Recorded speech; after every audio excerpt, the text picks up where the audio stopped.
Okay, oh my TikTok brother, hari ni Abang Nordin dekat Amokyo, kita pay first building. Abang Nordin tengah tunggu Abang Nordin punya follower datang dekat Amokyo. Okay, okay, ni kita pay building kat Amokyo. Korang tengok. Okay, nampak. Ni kita building. Okay, ni kereta kita kereta ni cuma 37 tau, plate number. Ni kita pay building. Okay, korang tengok ni, ni kita punya ni kita punya ni World Business Partner datang.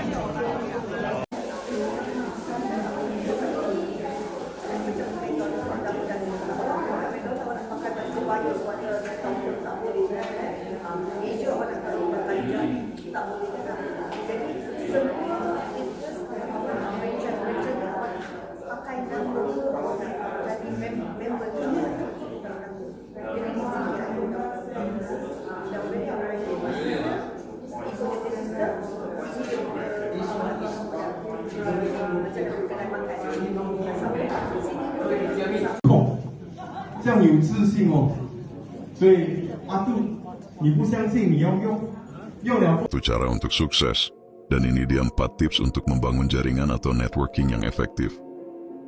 1. Hadiri acara dan pertemuan.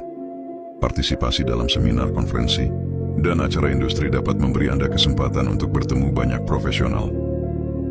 2. Jadilah pendengar yang baik. Dengarkan dengan penuh perhatian saat orang lain berbicara. Ini menunjukkan bahwa Anda menghargai pandangan mereka dan menciptakan hubungan yang lebih dalam. 3. Bergabung dengan komunitas atau kelompok. Ikuti komunitas atau kelompok yang memiliki minat yang sama dengan Anda. Ini bisa berupa kelompok profesional atau bahkan kelompok hobi. 4. Manfaatkan media sosial. Platform seperti LinkedIn, Twitter, atau bahkan Instagram bisa menjadi alat yang kuat untuk membangun jaringan profesional. Anda jangan ragu untuk terhubung dan berinteraksi dengan orang yang memiliki minat dan tujuan yang sama. Dengan mengikuti tips ini, Anda dapat membangun jaringan yang kuat dan bermanfaat untuk karir dan perkembangan pribadi Anda. Apa maksud passive income? Pendapatan pasif. Pendapatan yang masuk setiap bulan tanpa kita bekerja. Oh. Simple. Contohnya macam income sekarang ni dapat masuk setiap bulan kena kerja ke tak? Siapa? Saya? Apa definisi kerja? Masuk kerja tu? Maksudnya income masuk setiap bulan tu. Kalau let's say lah, 1 minggu ni mungkin rasa nak pergi bercuti. Income tu still masuk ke tak masuk? Alhamdulillah masuk. Itulah passive income. Oh. Pendapatan pasif. You build a system yang mana duit tu masuk. Benda yang paling senang lah. Saya Maksudnya, nak bagi contoh. Kalau macam tu, active income yang mana? Active income kena kerja. Contohnya, orang yang potong rambut. Maksudnya saya dah tak ada active income lah. Tak tahu? Dah ada active income ke tak? Kadang-kadang active income ni contohnya pernah tak buat direct selling? Once in a while lah, raya buat jual kopi ke. Kan? Dapatlah sikit commission. Itu active income. Tapi kebanyakan orang, mereka hanya ada active income. Mereka tak ada passive income. Passive income paling senang lah. Paling senang nak bagi contoh, duit, tahu ASB. Okay. Contohnya duit 10,000 letak dalam ASB. Kan? Dapat 5% 1 tahun. 5% daripada 10,000, RM500. Betul? Kena buat apa-apa tak dengan duit 10,000 itu untuk dapat RM500 setahun?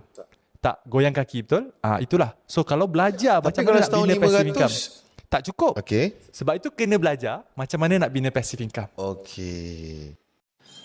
Guys, bisa nggak kita kerja selama-lamanya? Sadar nggak kalau suatu saat kita pasti akan berhenti kerja karena 2 hal, faktor usia ataupun kesehatan. Sekarang kita kerja di sebuah perusahaan yang bagus, gaji kita juga puluhan juta. Wah, memuaskan deh. Tapi kalau misalkan terjadi apa-apa dengan diri kita nggak bisa kerja lagi. Gimana dengan penghasilan kita? Masih nggak perusahaan gajiin kita? Nah, Robert Kiyosaki, penulis buku laris, dia bilang apa? Banyak orang bekerja terlalu keras untuk mencari uang dan lupa bangun aset. Padahal Uang nggak bikin kita kaya, tapi aset yang bikin kita kaya. Itulah sebabnya Anda perlu mempertimbangkan untuk mulai bisnis di saat sekarang ini. Cari bisnis yang modalnya tidak terlalu besar dan bisa dijalankan secara paruh waktu. After office misalnya. Saya pernah hadir di sebuah seminar, seorang pembicara bilang, jalankan bisnis selagi Anda nggak butuh. Jadi backup income dulu. Suatu saat jika Anda nggak bisa kerja lagi, bisnis yang Anda bangun, yaitu aset Anda, yang akan memberikan penghasilan kepada Anda terus-menerus. Itulah yang namanya passive income.